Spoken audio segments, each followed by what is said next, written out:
Okay. We have officially had to bounce around to get you on this podcast so many times.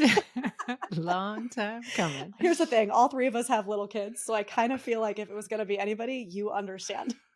We literally were like, okay, wait, my kid's sick. No, okay, wait, no, I got something with a kid. Oh, no, I have something. We all took turns. It was a rotation.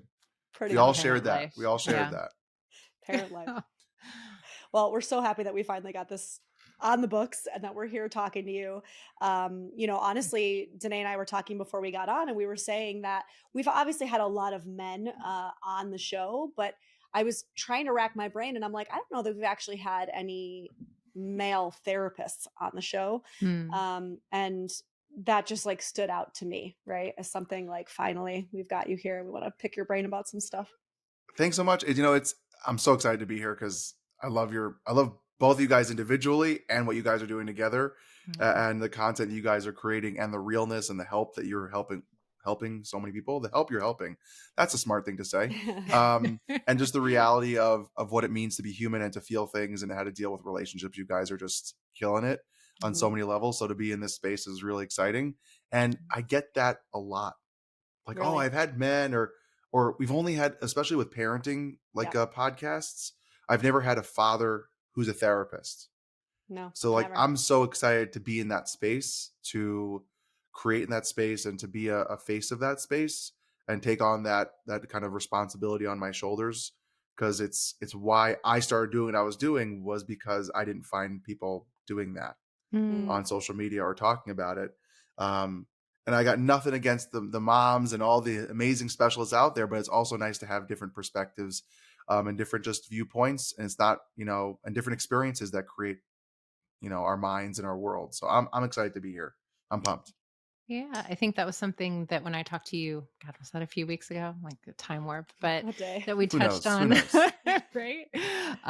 A little bit was just this thing of men holding space. And I think that that's something that I've certainly been challenged in finding support for my male clients and how much Mhm. men just don't have a ton of space holders, a ton of people that are deep in doing this work of seeking and can sort of usher them through that initiatory process. And I think we were talking about processes of initiation. But before we go there, can you tell us a little bit about like your initiation into doing this work and how you decided to be a male in this field? It started because I was going to therapy as a kid. Mm. I was Mhm. always a very feeler. I'm a big feeler. Since I was a kid, I was the kid at recess who would like be the one in the corner talking to everyone, Mm. and listening. I don't know what I was doing. I don't remember what people said, but I was always that friend who like was the Mm. quiet person. Let's be honest, I was not quiet. I was very loud. Still am. Very big energy. And I was diagnosed ADHD when I was 7 or 8. Mm. It was pretty obvious. And the therapy world felt like such a safe place for me to go away from all of the school stress and the family stress and the stuff that was happening in life. Mm. And I always wanted to help people, always been a helper or healer in that way. And medical school seemed a little too daunting, as well as expensive. And my brain doesn't work that way. I'm not good Mhm. at retaining, like we said before about people's names. I'm not good at retaining that much information to just Mhm. really access it quickly to help. So someone's like, you should be a therapist. Mm. Mm. And I had a great mentor in undergrad, Dr. Alan Perry, who was a huge, molding of that perspective and what it means to be a therapist. In his psych classes, it really was an unbelievable perspective to see what it actually meant versus what we kind of thought. Mhm. And I dove right in, and I loved it. I felt so in my space and really in the world that I felt really comfortable. I never had a problem talking to people, and then it was Mhm. just that comfort and learning where my voice was as the years went by.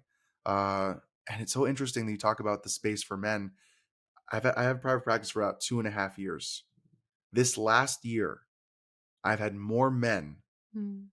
referred to me or coming to me Mhm. through whatever avenues to start therapy than I've never ever expected, thought would happen, or have seen before in my practice. Mm. And it's such an interesting space because I'm so excited for it and also confused. I'm like, what are you doing here? Like in my Mhm. back of my head, I'm like, I'm so excited you're here, but this is interesting. Let's like, Yeah. I'm so like, let's go right into it. Versus like, I expect when women reach out, I'm like, Yeah. oh, okay, that makes sense. Right. But when the guys reach out, I'm like I'm so honored and excited, yet also like a little like, oh, okay, who sent you? Like that's my first thought. Who pushed you to come?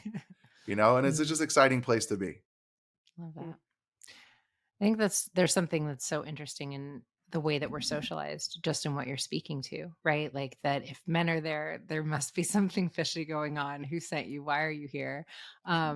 And two things I'm curious about, maybe you can speak to them in the context of your work with men, but like, first of all, what was that Dr. Perry taught you about what it is to hold space for other people, or what we're doing here in this therapeutic work? And then with the men, like, what does that look like for for you and these men as they come in?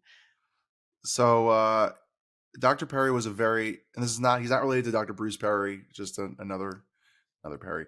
Another Perry. Um, no, his name is Alan, Dr. Alan Perry, out in Queens in New York. He really was about the human side of it. Mm, So he had, I just remember this very important story he said when he was first like practicing. He had someone come into his office who was actively psychotic, Mhm. all over the place, screaming, yelling, and people were like, we got to medicate. And we're trying to calm this person down. And he yelled at everyone to stop because he noticed that they had raccoon eyes, that there Mhm. was blood pooling under the eyes, and there was too much pressure on this person's brain. Mhm. mm, They weren't actually psychotic, they were suffering yeah. Yes. from a medical thing. They were suffering from something that was not the mental health side of things. And he said, we have to look at the whole person. We have to Mm, look at the human side of the entirety of someone when they come into your office, when they Mm. come to talk to you. And just that was his mentality about a lot of things, was the realness of what it was like to be a therapist, which was look at them, see them, pay attention to them, and notice them for everything that they are, not just I feel X or I'm coming for this exact reason, help me with Mhm. this, help me with that, but the wholeness of someone or the holistic approach of someone. And I remember that because he was like trained in the 70s where that wasn't a thing. Mm. mm, So he was very anti whatever that style was or what he was mhm, taught in his psychology departments that he worked at or the psych units that he worked at.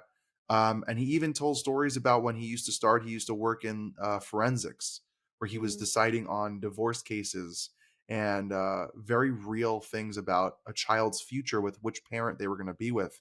And he had to leave because it was breaking him because he mm, saw the human side of it and not just the clinical side of it, Mhm. and he was able to tap into that emotional side to really connect with his people and show up for his people in a human way.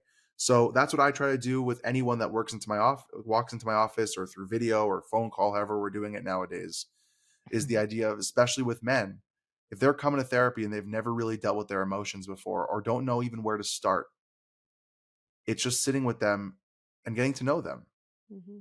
building that relationship from scratch.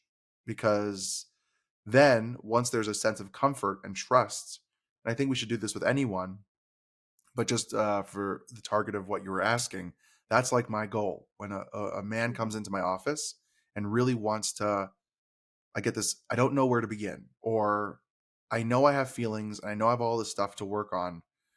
I've just never done this before. How do we do this? Mm. yeah. So we just Yeah. sit with each other and experience each other and talk. And can I curse? Is that okay? Please. Yeah, Okay, please. like shoot the shit and just for the first session or two, just shoot the shit and just enjoy each other's company. And then it's like the third session, I'm like, okay, let's get into it. And then we Yeah. just Mm, start. Then I start because now I have some rapport. I feel like sometimes when women come into my office, they're like, okay, I have this thing. I've already worked on it. I've read 7 books. I've done a lot of the backdrop of what I know I want to come into this space. Here's what I'm looking to get out of it. And then we just, Mhm. of course, we build the relationship. Of course, we're doing that the first session or two, but it feels more targeted and like ready to go versus Mhm. someone coming going, I have no idea what the hell I'm doing here, but I Mm. know I need to be here. mm, And so I don't know, just but Perry was the best, and he also had a great sense of humor about mental health. So Mhm. he was just like we would laugh and just enjoy just the idea of being a therapist and not take it too seriously, yet know that it was a very important mission in life. I love that So he I, was I in owe everything to him. forensics. That cracks me up because when I hear Yeah. forensics, I'm like, yeah, that makes sense. That's kind of what we do to a certain extent. And actually, what's funny is Yeah. my little sister is in forensics. Like that's kind of her specialty, is where she's going in her work right now. And her biggest thing was like she loves psychology, but she's like, but I don't really want to work with people who are alive. She's like, I love the understanding, but I'd rather work with them when they're not alive anymore. I was like, fair enough for the introvert versus somebody like me who wants the human connection. But anyway, I just love that forensics like connection, it just makes so much sense. Yeah. Yeah, but I think what I got a sense of from you, and I might have said this to Vanessa when we talked a few weeks ago, was there's a very like depth psychology or even like soul centered flair in Mhm. the way that you speak to things. It's almost like you're speaking from the soul space or from, you and I got into spirituality kind of a lot, but there's a way that like I really believe, and this is just sort of the way that I work with whoever's in front of me, that there's a way that we can just get so centered in our pathologies and what the things I've gone through have been that like I'm actually not super interested. And I know that almost sounds bad as I say it, but like, yeah, that's the content of your story. But the human that is in front of me, can I be curious about you versus the thing that you've been carrying that you've used to sort of form an identity that is a little bit separate to me from like the truth of who you are. And I think that that is where healing comes from when someone like really sees us in that space and is just interested in, as you just described, like just getting to know the human that's sitting in front of me with all the other layers that you've been carrying around, um, about how you've carried an identity up to this point. Yeah. And it's funny because my two biggest mentors, in this space was Dr. Perry and this other older gentleman, Dr. Stanley Rustin, who was Mm, just very similar. He was like an old school person, but like such a humanistic approach, like a very Mhm. soul focused approach of his clients and his people. And, it was just such an amazing thing that I was able to fall into their laps at the times that I needed them and the moments that really helped. It was funny because Rustin was there for like a year or two when I was in a clinic, and then he like was let go because they were going less clinical and more paperwork in this clinic, and he was like very anti that. And they're Mm, like, okay, goodbye. And he was there for like 40 years, like 30 mm, years. They just let him go. Um, and he told me stories of clients that he worked with for 10, 15, 20, 30 years where he was a person in their life, mhm, yeah. not their therapist in crisis, but like someone who was there as support, going from weekly to every other week to monthly to check-ins. mhm, The clients would bring lunch and they would eat in their office and just mhm, experience life together through the stages of early relationships, kids, mhm. teenage years, grandkid, like deaths. He was there. He was that Yeah. because he was a part of their life as a Mhm. human, and he saw them for who they were as a human and Yeah. not just this number on a piece of paper or a to-do list on my calendar. And I always admired like that longevity he had with so many people. um and him and Perry together was like a huge combo for me, and two Mm, men, which was a huge combo for me Right. as well. To have those kind of supports was very interesting. love that. Yeah, I feel like I kind of want to stay with the theme of men for a minute if Mhm, we can, because, I think something Vanessa and I have talked about a lot is that, and I know from talking to you a little bit that you do some work with couples, I think. And I really feel like there's a way that our brothers are like maybe from the female perspective. And so I'm very curious to hear your perspective. But it just feels like as things collectively are shifting, and I do mhm, believe that there's a shift happening in terms of like a patriarchal way of doing things. There's a real sense that men are struggling with like, well, who am I supposed to be in this new world that is being created? What does that look like? What does it look like Mhm. to be a good man? What does it look like to be a good partner? good And I'm father. curious to hear, yeah, your thoughts on what you're experiencing with the men, not only that you work with as clients, but the men in your world, like your friends and the men that surround you. Like, what are your thoughts on men, Ellie? Well, we're terrible. No, but Small question, right? You're like us men. It's fine. I think there's a massive change in the space that's being created for them to learn Hmm. and Mhm, to educate themselves and to feel. I Yeah. literally just got off with a client this morning who said that for years he's been told to take his well of emotions and hide it. Mhm. Mm. And now his current relationship is begging him to tap back into that well. And he's afraid or Mhm. scared to open up what that will be at this point Mhm. Mm. because he hasn't touched it. It's been kind of like he says that things are in a vacuum. I deal Yeah. with things in an emotionless world so that I can get things done and I can fix problems and solve issues and do my job. And he's afraid. And I think that the world that we're in today is giving hopefully some freedom for men to be afraid yet open up that space, that well of feeling. And I know for me, I'm in I live in Vegas and I'm in a beautiful community with fathers who show up for their kids, who are there, Mm. who struggle like anyone else does, and having experiences with other men where we are trying to create space or tribes within ourselves to show up, say, hey, how you doing? Are you Mm. okay? You look like you're tired, not just because your kid was up half the night, but you look emotionally drained. Mm. What's going on? And like we're all checking in with each other, and it's nothing that we've like thought to do purposefully.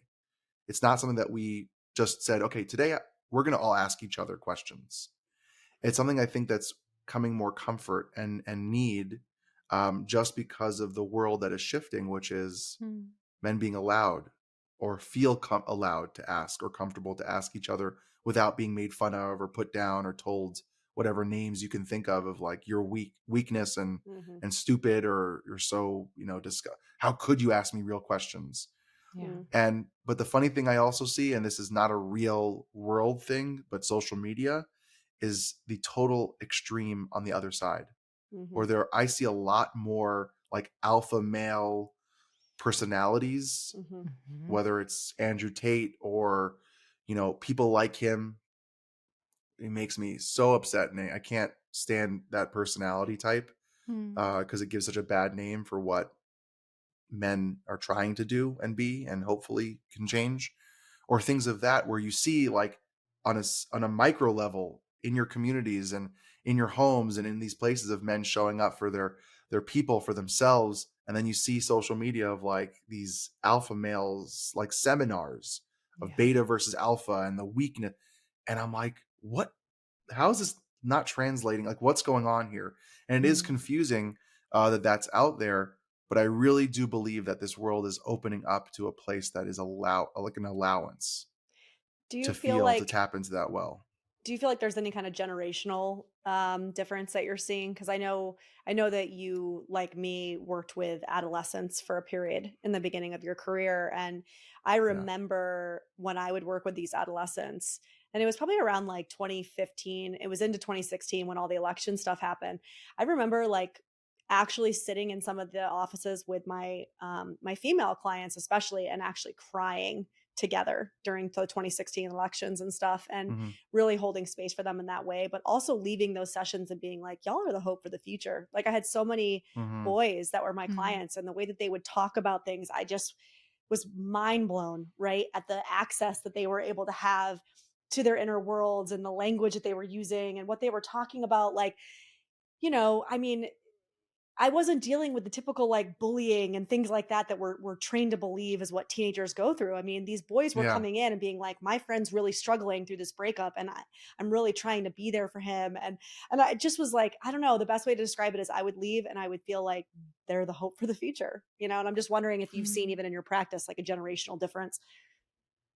Yeah. And I recently like connected with Zach Gottlieb, Mm, Lori Gottlieb's yeah. son, Mhm. and he's really creating an amazing space. And I had him on my show, and the stuff that he was talking about teenagers and what they're dealing with today Mm. is never what I would expect. It's relationships, Hmm. self-esteem, emotional regulation and awareness. It's like Yeah. schools need to start jumping in on that because it's Hmm. something that's really teenagers are actually dealing with right now.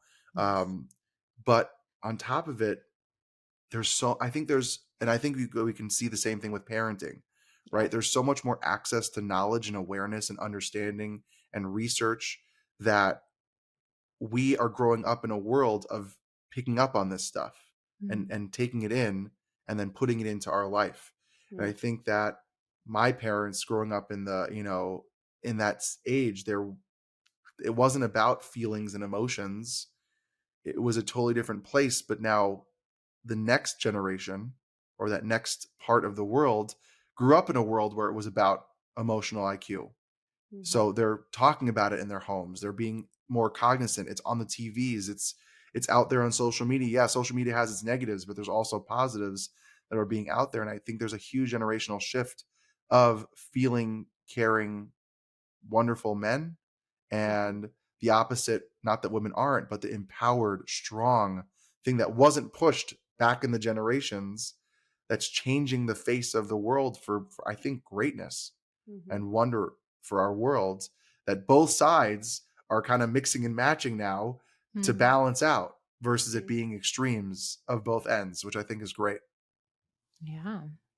The integration of that masculine and feminine energy. And I feel like even as I hear you say, I have a community of men that we're all just sort of reaching for one another and asking one another the truth of how we're doing. As I'm hearing that, I'm like, first of all, that's tremendous. Well mhm, done, brothers. And I do feel like that's still, from what I hear, like a little bit more of a rarity. Like, and I don't know if it's maybe um the men in the socioeconomic class that you're surrounding yourself with maybe have more access to tools or Yeah. therapy, or I don't know what that is, but I think I guess I'm curious about, like, as a man, how mm. do you feel like that feels like something that's like okay or to organically do or accessible to you, or do you feel like you always had it? Do you feel like someone sort of like ushered some of those men in? I guess I'm looking for tools for men that are listening and are like, I don't have that, because most of my I male clients say they Yeah, don't. same. Yeah, I think I've always been that way. Like I've Mm, always that like it starts with me. Mm, So mm, I'm the one asking questions to people. I'm the yes. one checking in. Like I'm the one, like it's just that's just my nature. I was saying, like, Mm, how are you really doing? Are you okay? What do you mhm, need? I think those like I think those three questions, I think men need to start asking each other, like, are you okay? Which is how are you doing in general? mm, Um, what do you need from me? mm, mhm, What can I do for you? If it's a chill, a hangout, if it's watching sports or just shooting the breeze or just chilling outside or just going for a walk or just nothing, you just need me mm, to be around. It's are you okay? What do you need right now? mhm. And also what do you need in the future? But I mm, think it's also just having each other's backs. It's just that relationship of having each other's backs, even if you're not asking all the time. Like these friends of mine aren't, we're not asking each other all the time because that's not always so easy or not always warranted. Mhm, But I think it's the depth of the friends that I have or the people that are around me. I I want people like that in my life. So I'm mm, finding like I have to search for those people. I have Yes. to be the one making relationships with people who have emotional depth or who are not just surface level. And it doesn't mean that every conversation is some mind-blowing philosophical conversation about life and death and family and kids and values, but I know that they are people who think about those things. Mhm, So for the men who are listening, if you want that, you have to create that from yourself and find people who can breed that mentality in that tribe. I mean, that's something that I think we deserve for ourselves. I mean, why would you have, if you want a certain thing, you have to create it. And mm, it doesn't mean you have to create, a Zoom or a meeting once a week or once a month. It could just be, finding those friends, or when you find them, you ask or you talk to them about real things. And if you don't, you got to keep searching, but it has to start with you. That's the biggest thing I would say. Yeah, you know what I was gonna say too? I'm thinking, well, you obviously are a therapist, and people are gonna be like, yeah, well, you're a therapist, so it comes easy. And as I was saying, it's like, no, because I would say the vast majority of the men that I've had come into my practice, what has happened is as they've started to do this work, they've gotten deeper, they've gotten more emotionally in touch, kind of found the language, all of these things. They have then gone out into their communities, and not only has their group kind of gotten smaller mm, by choice. I mean, it's been like, okay, these are the Hmm. ones that I know can go there, and so these are the ones that I'm going to kind of invite into that close circle. Not to say that you can't have acquaintances, but they then themselves kind of become those way showers, right? They themselves kind of become the leaders in their communities, where they then get to go out and create those small little circles like you're talking about. So, Hmm. for those listening, it's like, no, you don't have to be a therapist to be the one to ask these questions, right? All people are in search of and in need of is somebody to ask the question, really be actually curious and interested about the answer, and to hold space for that person, right? Yeah, and I would say it's easy for me because I'm like that and happen to be a therapist. Mm, Right. It's not because I'm a therapist that it's easy for me, Yep. because there are yes, plenty of therapists that that's not easy for. Mhm. totally. And sometimes I actually get the opposite, where people are like, "Oh, I don't want to say this. You're going to judge me," and You're I'm like, psychoanalyzing "I'm me. off." I'm like, "I'm off. My brain. Off duty. I'm not working right now. It's the Yep. weekend. I'm off. Like I'm Yep. just a friend, you know." And they go, because I am a parenting specialist, and a lot of the people in my community, have kids, and they're like, "Oh, you probably think," and I'm like, "I don't think anything. Mm. Like, I got my own kids and my own stuff. You happen to see that things actually just worked out in this moment, but like you weren't here 10 minutes ago when there was a massive tantrum, or 15 minutes from now where I lost my shit because I was getting upset. Like Mhm. you're just seeing this microcosm, and you think, oh, he's a therapist, he got it all together, and I'm like, nope. Yeah. It just with the conversations, it's what I want for myself. And it's funny because when I was a kid, I was always jealous of girls and Mm, their relationship with their friends. I Mm. was always jealous of that. I was like, I want that with my buddies. Like, I want realness. I want to talk about relationships, life, and not just be like, so, did you see the game last week? Yeah. Or whatever ridiculous or whatever surface level stuff. And over the years, that wasn't accessible when I was a teenager. But I had like two or three friends that it was, and those were my best friends. yeah. I And love that's what I went after, Mhm.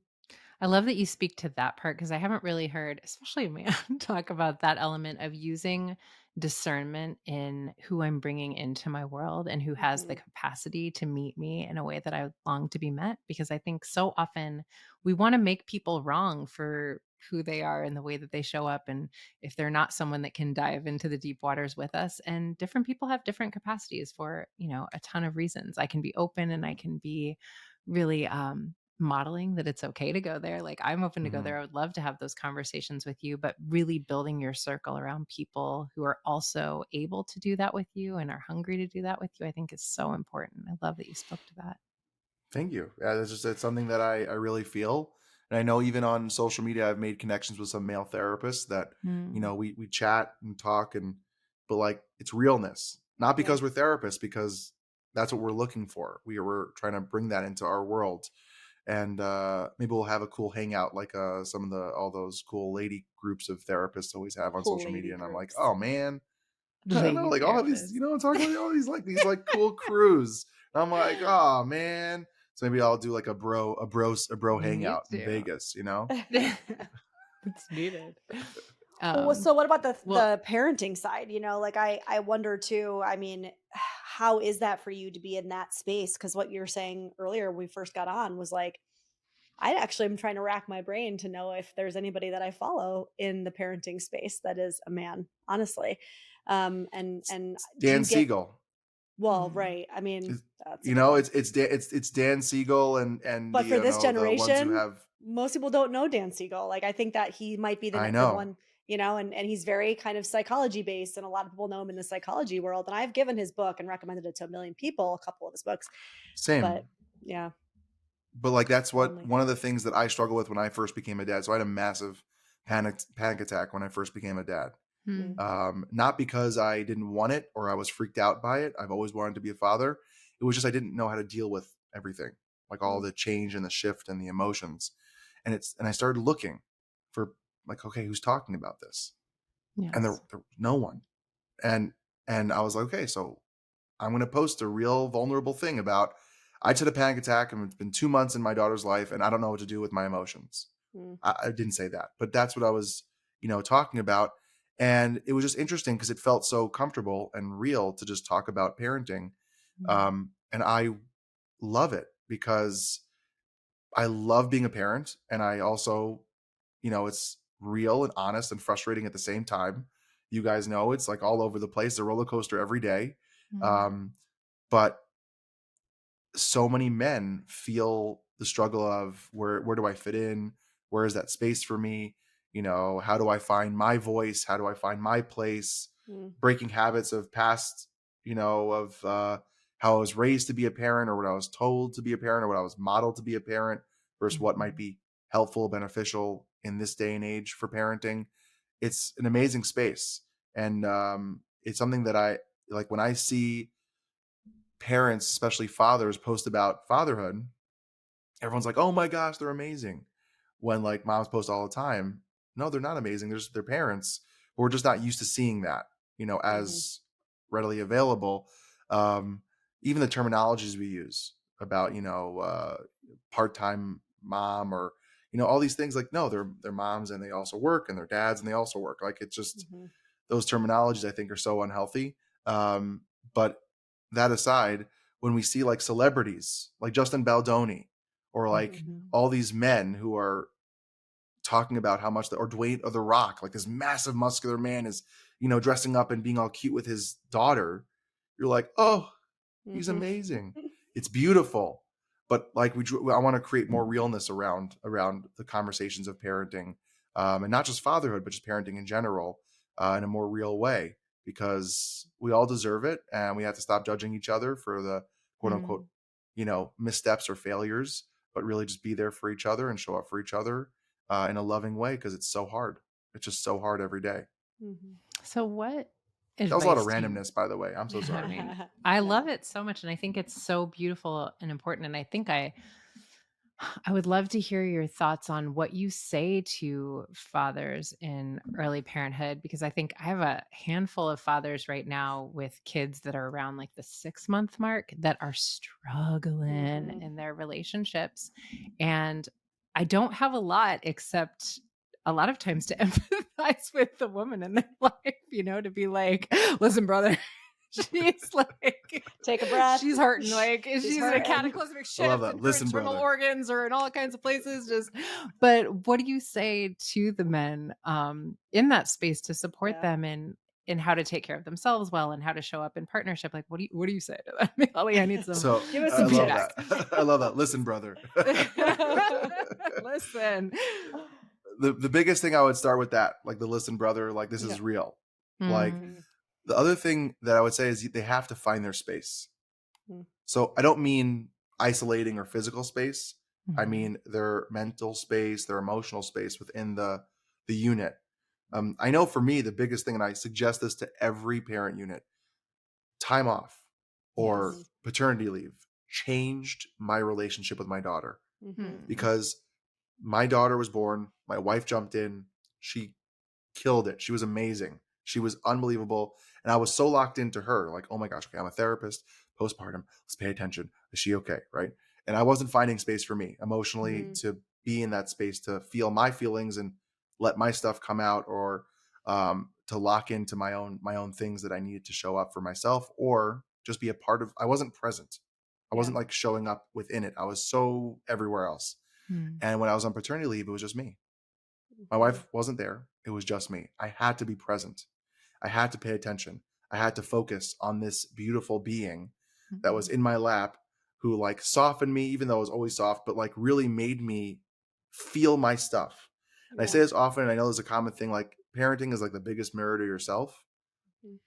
We're like shined a light onto Oof. what I needed to pay attention to, Yeah. which was me. Like it was Mhm. looking at me and asking for me for love. I'm okay. I got to be loving, right? And then I learned my voice. I learned my style of changing diapers, bedtime. I found that I'm really good at doing stupid voices, to make my kids laugh and really be silly, when my wife might not be that way. Not that she's Mhm. not silly, but she might not have access to that as easily. Um, I might be comfy in one ways versus another. I might be able to throw my kids in the air and catch them. And like I had to find my things that was my energy towards my kids, and not Mm, try to be the same as my wife and Mm. match her what she was doing, because that's not me, right? Yes. So I have to, for all the men out there in the beginning stages, you got to find what is you. And I'm not talking about style of parenting. I'm not getting into right or wrong or what to Right. do. Just the energy and the emotional space that you find with your kids. You got to find your space, because then you feel confident. you feel successful, you feel powerful, you feel fulfilled within the relationship.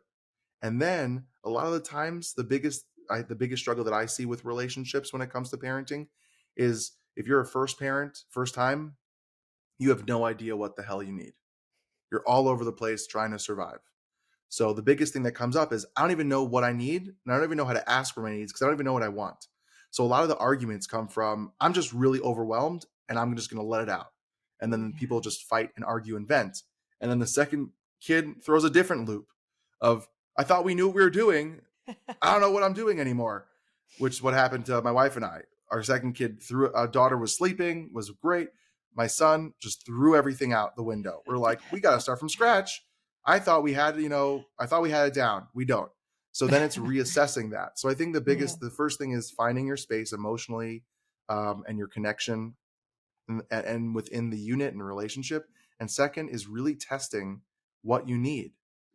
Asking those 3 questions again. Are you okay? What do you need? And I keep forgetting the third one for some reason. I know it was 3. It was how are you doing? How are you doing in general? Are you okay right now? And what do you need? And if the answer is I don't know, then your answer is, well, I'm just going to be here for you. I'm just going to sit here with you. I'm going to be here with you. And when you are ready or you do know what you need, I'm there. I got your back. I'm going to show up. And when I know what I need, I'm going to let you know. And it might not sound pretty. It might not be perfectly said, but when I know, I'm going to tell you. But those 3 questions is a good check-in every day. I know it might seem tedious or annoying, but how are you doing? Are you okay? What do you need? It's just really important things to ask especially in those beginning stages, because it is just everything's hitting the fan at once. It's just chaos. It's just, I cannot believe we survived.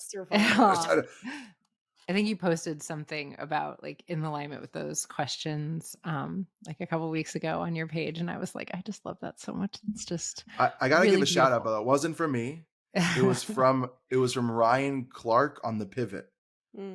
He's like an ex NFL player for the Pittsburgh Steelers, and they've created this space for like these 3 guys to really talk about real things with male athletes on the show The Pivot, it's called.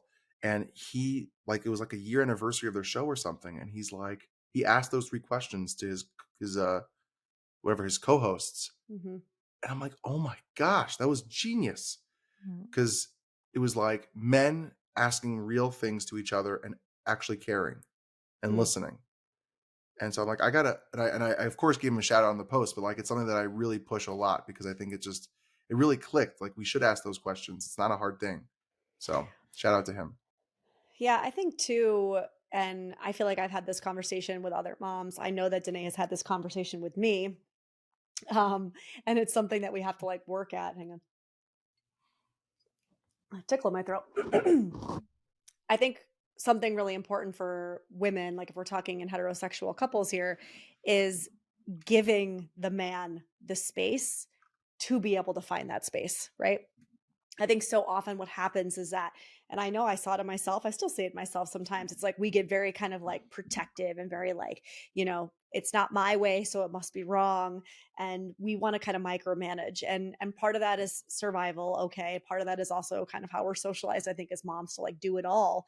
But we can't not allow the father the space to find their space and their relationship with their child and then be upset when they don't have that kind of solid bond with their child, right? Like we also have to be an active participant in that because we can't just like relegate or delegate rather, like, here's what you get to do as a parent. I've got everything else, and then be upset when they're not like leaning in and actively participating unless they're told to do something, Yeah, I love that. I call it the push out. I don't know if it's a thing, but it's like the natural when, like I said, in the beginning of the stages, who's there? Who's the one who has off? Who has the time off?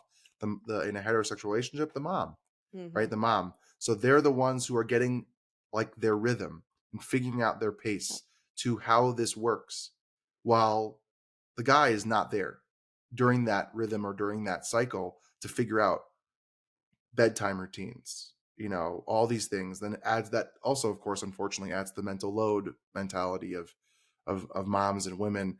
of all the things to keep track of because they're there, you know, figuring it out, or the doctor's appointments and all the medicines and the shots and all the Mhm. things. And then the guy comes in and comes home and goes, okay, I'm here. And then pops in. And Yeah. it's like, if we give someone and then it's like, no, but I know what to do. No, I got it. Or here's how we do it. Here's how I've been doing it for 6 weeks. You know, all the kind of mentality. If we kind of step back and let them not fail, because of course we're not, a failure in parenting is, you know, you know, hurt and abuse and pain and Yeah. We death. don't want Mm. Um, failure. we don't want that, but we're talking about like missteps of, Mhm. oh, Mhm. I put the diaper on backwards, or Mhm. I fed them a food when I want them to figure it out, you know, or whatever little things. When we hover and watch over and Yes. comment, it makes someone feel we're pushing them away from finding their own space. If we stop commenting and we sit back and let them, it creates this wonderful place where you don't have to do. Also, Mhm. you can Yeah. entrust someone to take care of things and do bedtime and figure things out. It's like what I say also with parenting in general is we need both parents, if there are both parents involved, to learn how to do everything. Mhm. Mm. Because if you don't feel well, I can step up if I don't feel well, or if I'm tired or I'm burnt out or I had a long day. Recently, my daughter's been obsessed with my wife putting her to bed. It used to be me for like a year, and I love it. I love bedtime. Mm. It's quiet.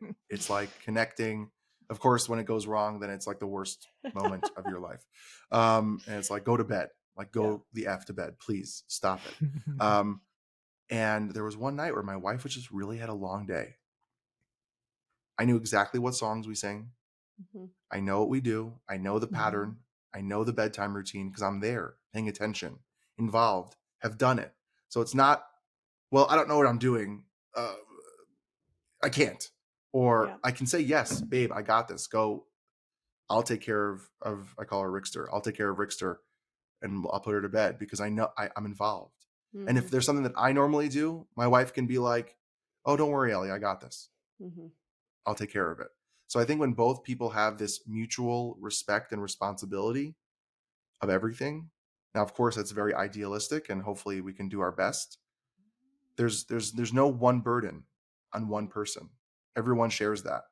And parenting Yeah. has to be a shared responsibility so that we all can get it done and figure out our own thing within, you know, the structure of what works and what doesn't. Yeah. It's such a dance with that respect that you're talking about because, the push out that you're talking about and a little bit what V is speaking to, what I see so often is that there's this thing of like women are almost looking to the men in their life and heteronormative dynamics for leadership, but then really not trusting in his leadership. And then it becomes this thing of like, some of what I loved so much about what you were saying is there's a sense of self that comes when I develop like, no, these are the strengths that I know that I have as a parent. This is what I bring to the table. I'm not apologizing for it. I'm clear about it. And that to me is like across the board, what I see missing in so many of the men collectively is Mhm. just like nobody teaches men how to really like be grounded in a sense of like, this is who I am. I'm not Yeah. apologizing for it. I'm not looking to my wife to lead me into who I need to be in this world because I have a sense of who I am in this world.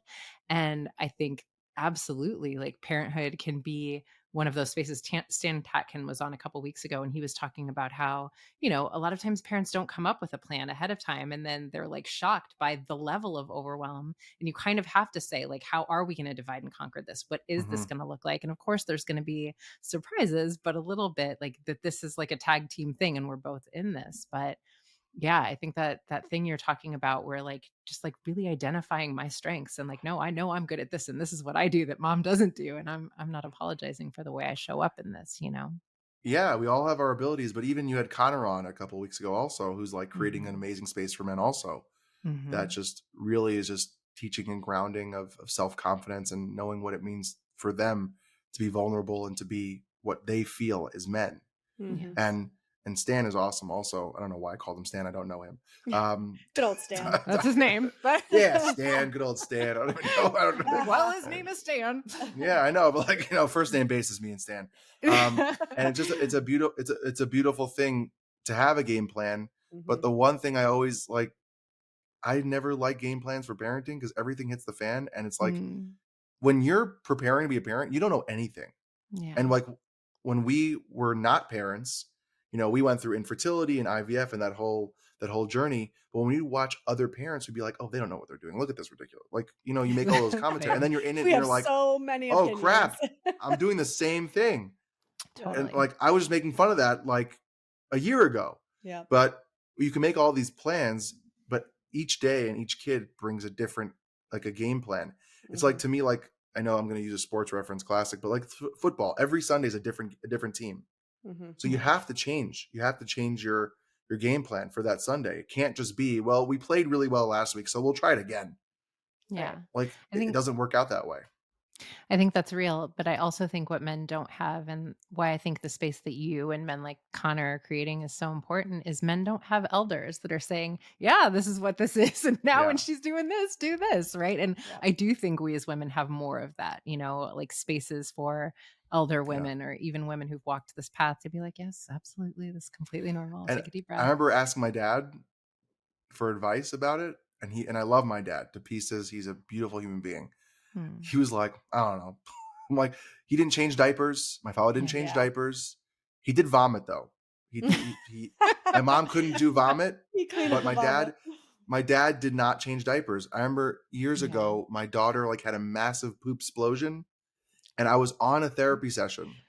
We were there for something, and he texted me, I need you upstairs right now. He was watching her for literally 45 minutes or 50 minutes, and I come up, and I was a client that I worked with for like 2 years. We had a good Yeah. relation. I'm like, hey, Bob, I call all my clients Bob. I go, Bob, I got to call you back later. There's a poop emergency upstairs with my daughter. Most awkward thing I've ever said in a therapy session.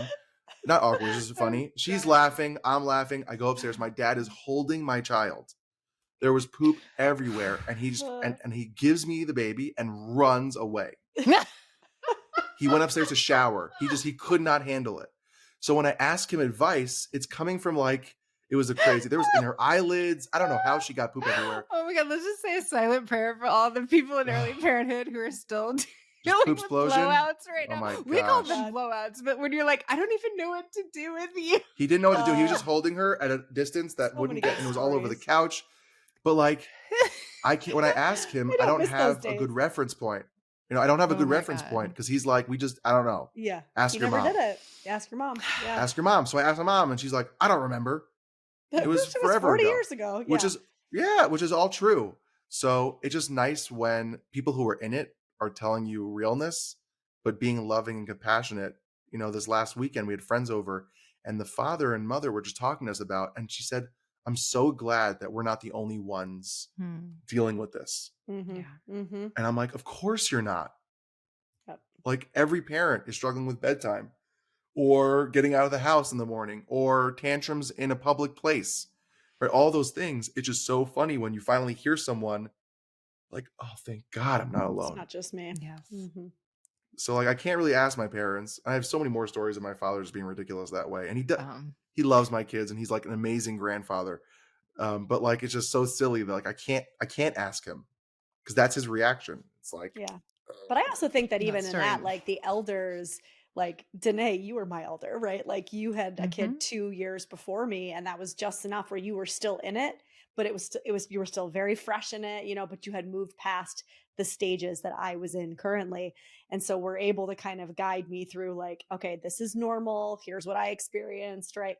And so even in parenting, yeah, I mean, ideally I would similar to you, Ellie, I'd love to have those kind of elders, and yet, same thing with my mom. It's like, I don't remember. I mean, it was so long ago, that sometimes to me, the elders I look to are the ones that are only like 2 years ahead of me. That's That's what to I me it want was to my real. tap into. brother. To That's Yeah. me it was Ellie. my bro That's, Yeah. to me it was my brother. My yeah. brother's 6 years older than me. Hmm. And I called him, and I gotta say, my brother and I have a great relationship. He's a classic, like, guy where he doesn't talk about his feelings, stuff like that. So Mm. we're not very like talkative to each other, but I know that if I needed something, he would be here in a heartbeat and I would be there Hmm. for him. And when I had issues or struggles, our relationship got so real Mm. after I got married and after I had kids, because now we were kind of equals. Hmm. We were in this stage of like, okay, I'm married also. Yes, a few years before you. Okay, I got kids. My nephew was, I don't know, he was probably 5 or 6 when my daughter was born. Okay, now you're a parent also. Now there's Mhm. another connector. So when I Right. had real questions about fatherhood, I can talk to him and he would give me real answers because it was a real question coming from connection. Like, Yeah. I don't know what I'm doing. And he's like, neither do I, but I can tell you what I tried. So Mhm. like that was very beautiful for me to have that ability to connect with another man Yeah. who was in it, who also happens to be my brother. So it was like really nice to have that kind of elder as well. So it's fun Mhm. times. Beautiful. Well, Ellie, we could just talk about blowouts all day and laugh my pants off, I have so many but more stories. Middle of the night blowouts, We all do. Oh, I we want all to do. make a game. I don't know why. I want to make like a stupid game. Like these game shows of waking someone up in the middle of the night and having them do the tasks that parents have to Oh, do yeah. and see like Like with a no reality sleep, show. like how you can like change a diaper in the dark when you don't know where the poop is That's impressive. without I waking up like the that kid idea. and getting them back Yeah. to bed. Just realness, real game shows. Not this I Wheel would of not watch Fortune that stuff. show, but I'm sure someone out there would want to relive that trauma. Why are we But watching this? Yeah. That's trauma. all right. Well, we have a lightning round of questions that we ask all of our Ooh. guests. So the first question, Ellie, is who have been your greatest mentors, teachers, or people that have impacted your Wow. path, your path up to this point? Yes, that was Um, the question. so I would say I'm going to go with a little family and a little, some professors. My grandfather Mhm. died when I was 13 years old, and the way he presented himself to the world and the way he showed up for people, how he was kind yet real. He was like this 4'10", 5'1" little man. I'm Mhm. 6'2". We're not the same. Um, was something that I always, when he walked into a room, the way he connected with people was something I always admired about him. The way he helped people feel seen in every conversation and really just showed up for every person when he talked to them was something that I try to model. It's something I even think about. What would my grandfather think when I Mhm. do something? Right, is someone that is a huge part of my mentality. I would say that Professor Perry, the person that I mentioned in the beginning of the show, um, and I had another professor, Dr. Koch, in Fordham in grad school, who was just this light of a human being in the world of darkness of therapy sometimes. Mhm. And he was like a clinical professor who really just made us see what it was like to be a therapist in the beauty of it, even though it can be so hard and Mhm. Mhm. so real.